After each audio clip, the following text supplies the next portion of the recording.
14 کسان کار کوي چې ټول زموږ خپل وطنداران دي. میړه مې او زه غواړو چې تل را سره خپل وطنوال کار وکړي. کاجول هغه افغان میرمن ده چې له نورو مهاجرو سره د مرستو او صمیمیت د حس لرلو له کبله یې هغوی خاله بولي.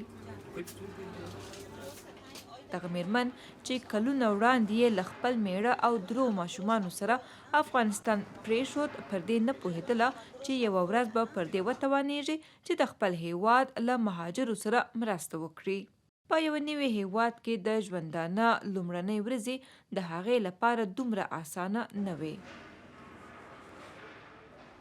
ما که روز اول د آلمان آمدیم موږ چې آلمان ته راورسېدو په لومړۍ ورځ مو غوښتل د مهاجرو له ادارې سره ځان ثبت کړو. راته وویل شول چې بیرته باید افغانستان ته وګرځو ځکه هلته کورنۍ جګړه ده. له هغې وروسته ما، میړه او 2 ماشومان مې چې یو 9 میاشتنی او بل 1.5 کلنو 2 ورځې د اورګاډو د سرویسونو په تمځای کې تېرې کړې. بیا وروسته یوه پاکستاني کورنۍ راغله او خپل کور ته یې بوتلو.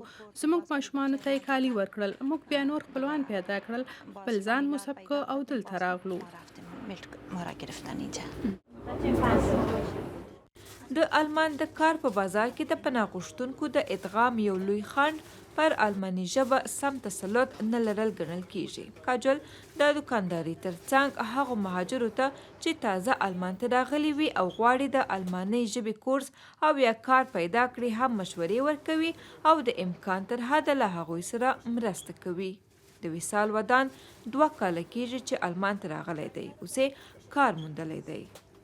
خاله چې زه ولې کې رالم، خاله سره ما ډېرې خبرې کولې ځکه زما ژبه ښه نه وه. ولکې د خاله نه ما پوښتنه د کار باره کوله چې ما ته یو کار پیدا کړي. خاله ما ته ډېر رهنما وکړه. د خاله نه ډېر خوشحاله یم او خاله له که د خاله خاوند دی، دوه ډېر ښه خلک دی.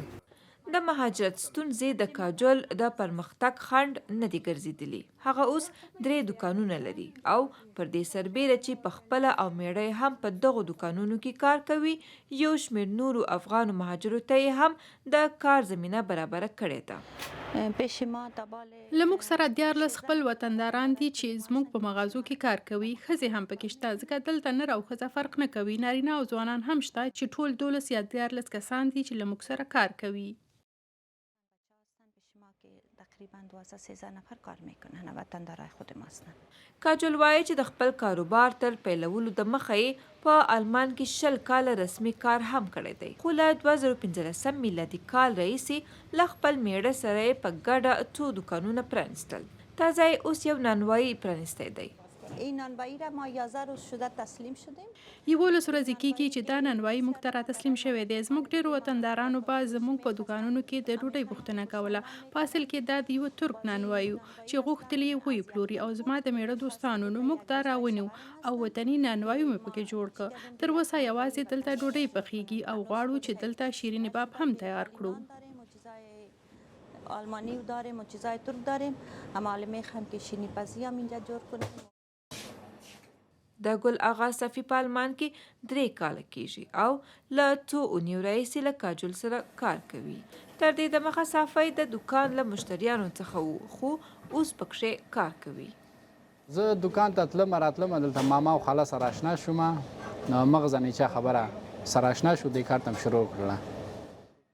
یو شمیر مهاجر چې آلمان ته راځي باید د کار موندلو لپاره آلماني ژبه زده کړي او روزنیز او د عملي کار دورې تېرې کړي. خو هغه مهاجر چې له دې میرمنې سره کار کوي دا فرصت لري چې د کار ترڅنګ ژبه هم زده کړي او په تدریجي ډول په ټولنه کې ادغام سي.